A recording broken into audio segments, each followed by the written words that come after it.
नमस्कार, मैं विनोद कुमार शर्मा धर्मवाणी में आपका स्वागत करता हूं, आपका अभिनंदन करता हूं।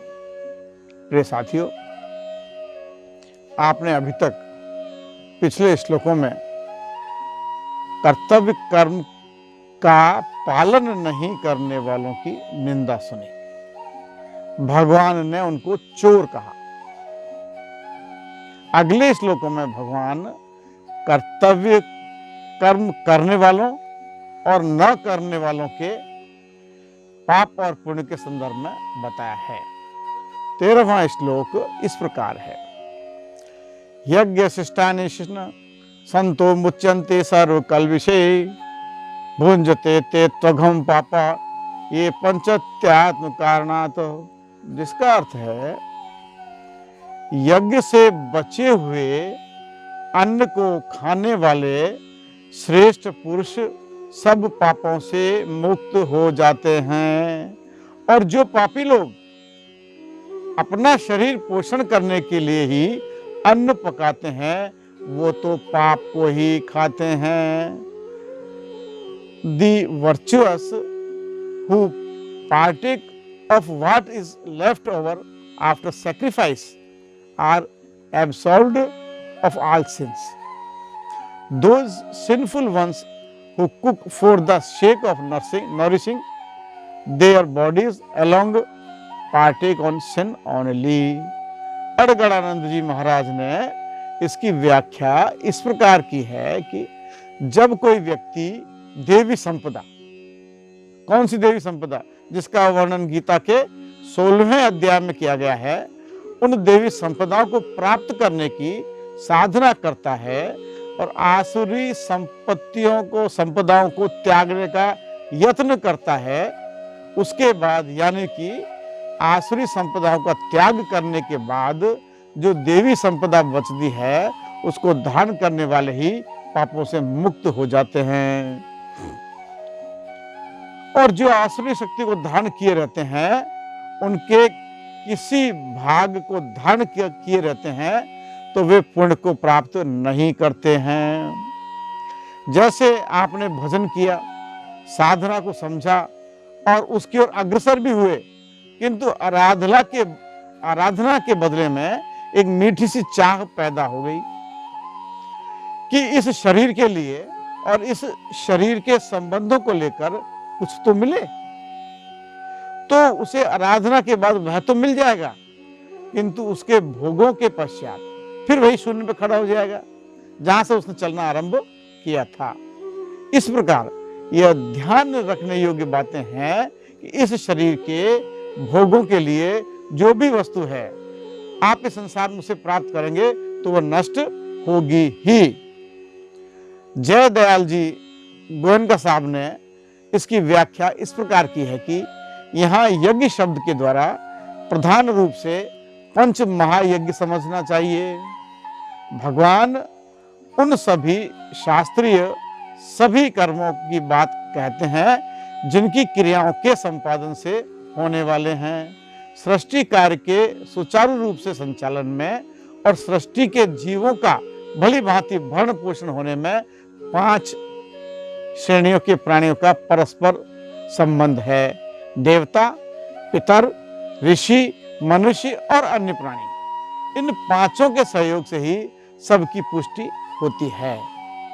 देवता समस्त संसार को इष्ट भोग देते हैं, ऋषि महर्षि सबको ज्ञान देते हैं, पितर लोग संतान का भरण पोषण करते हैं और उनका हित चाहते हैं, मनुष्य कर्मों के द्वारा सबकी सेवा करते हैं और पशु पक्षी वृक्ष आदि सबके सुख के साधन के रूप में समर्पित किए रहते हैं। इन 5 में योग्यता, अधिकार और साधन संपन्न होने के कारण सबकी पुष्टि का दायित्व मनुष्य पर है। इसी से मनुष्य शास्त्रीय कर्मों के द्वारा सबकी सेवा करता है। पंच महायज्ञ से यहाँ लोक सेवा ही कर्म है। मनुष्य का यह कर्तव्य है कि वह जो कुछ भी कमावे उसमें से इन सब का भाग समझे, क्योंकि वह सबकी सहायता और सबके सहयोग से ही कमाता है, खाता है। इसलिए जो यज्ञ करने के बाद बचे हुए अन्न को अर्थात इन सब का भाग समझे, क्योंकि वह इन सबकी सहायता से और सहयोग से ही कमाता खाता है। इसलिए जो यज्ञ करने के बाद बचे हुए अन्न को अर्थात इन सबको उनका भाग देकर यानी कि उनका हिस्सा चुकाकर उससे बचे हुए अन्न को खाता है, उसी को भगवान ने अमृत खाने वाला बताया है। जो ऐसा नहीं करता है और दूसरों के हित को मारकर केवल अपने लिए ही कमाता है, वह पाप खाता है। यज्ञ से बचे हुए अन्न को खाने वाला वास्तव में वही है जो सबको अपनी कमाई का हिस्सा यथा योग्य देकर फिर बचे हुए को स्वयं के काम में ही लेता है। ऐसा त्यागी कर्मयोगी पापों से मुक्त हो जाता है। इसका एक उदाहरण इस प्रकार दिया जा सकता है, जैसे एक गृहिणी घर में भोजन बनाती है। सबसे पहले भगवान और देवताओं की रोटी बनाती है, उसके बाद गाय की रोटी बनाती है, उसके बाद परिवार के समस्त सदस्यों को भोजन कराती है, उसके बाद अंतिम रोटी कुत्तों और चींटियों और अन्य प्राणियों के लिए बनाती है। इन सब के बाद जो शेष बचता है उसको स्वयं खुद खाती है, सबसे अंत में खाती है। इस प्रकार अपने हर कर्मों में संचालन करने से मनुष्य पापों से मुक्त हो जाते हैं। पंच महायज्ञ इस प्रकार बताए गए हैं।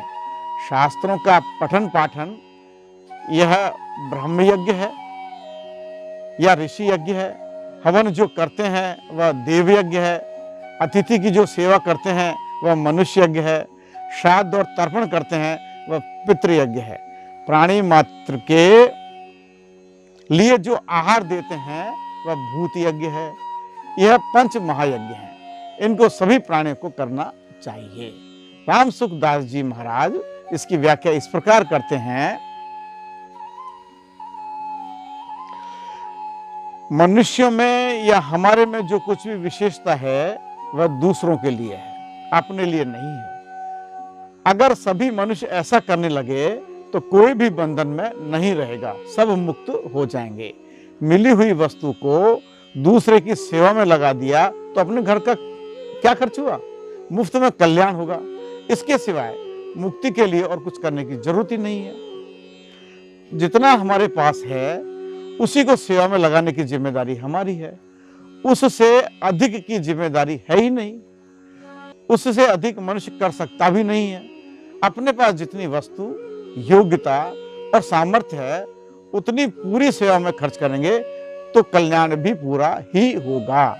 अपने सुख के लिए कर्म करने वाले पाप का ही भक्षण करते हैं, अर्थात सदा दुखी रहते हैं। दूसरों के हित के लिए कर्म करने वाले संपूर्ण पापों से मुक्त हो जाते हैं, अर्थात सदा के लिए सुखी हो जाते हैं। यह इस श्लोक का यह अभिमत है कि हम सबको समझना चाहिए। तुलसीदास जी ने अयोध्या कांड के भरत और राम जी के संवाद में इस तथ्य को अच्छी तरह समझाया है, जो इस प्रकार है। मुखिया मुख सो चाहिए, खान पान कहूँ एक, पालई पोषई सकल अंग, तुलसी सहित विवेक। जिसका अर्थ है मुखिया मुख के समान होना चाहिए, जो खाने पीने में तो अकेला ही है किंतु विवेक पूर्ण सब अंगों का पालन करता है।